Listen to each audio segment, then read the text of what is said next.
भारत की जमीन पर नेपाल का कब्जा?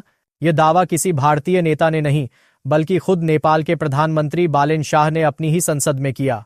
और यह सुनते ही पूरे नेपाल में हंगामा मच गया।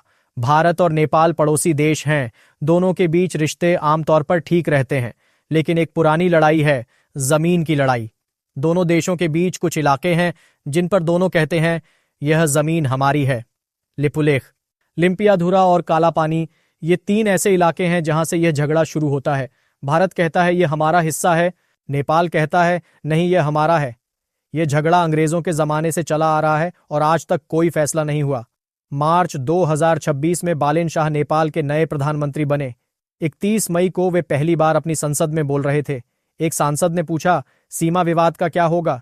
जवाब में बालेन शाह ने कहा, प्रधानमंत्री बनने के बाद उन्हें पता चला कि सिर्फ भारत ने नेपाल की जमीन पर कब्जा नहीं किया, बल्कि नेपाल ने भी कई जगहों पर भारत की जमीन पर कब्जा किया हुआ है। बस यहीं से बवाल शुरू हुआ।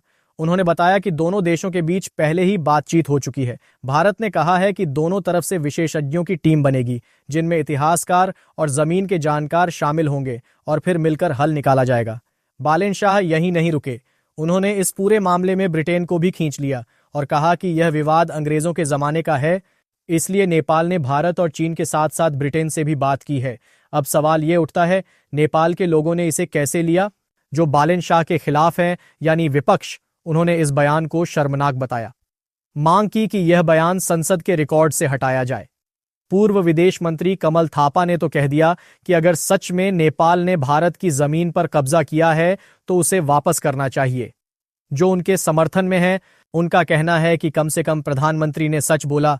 दोनों तरफ की गलती मानकर ही आगे बढ़ा जा सकता है। विवाद इतना बढ़ा कि उसी शाम नेपाल के विदेश मंत्रालय को सफाई देनी पड़ी। मंत्रालय ने कहा कि प्रधानमंत्री नो मैन्स लैंड, यानी दोनों देशों के बीच की वह जमीन जिस पर किसी का पक्का अधिकार नहीं है और जहां दोनों तरफ के लोग रहते हैं, उसी की बात कर रहे थे।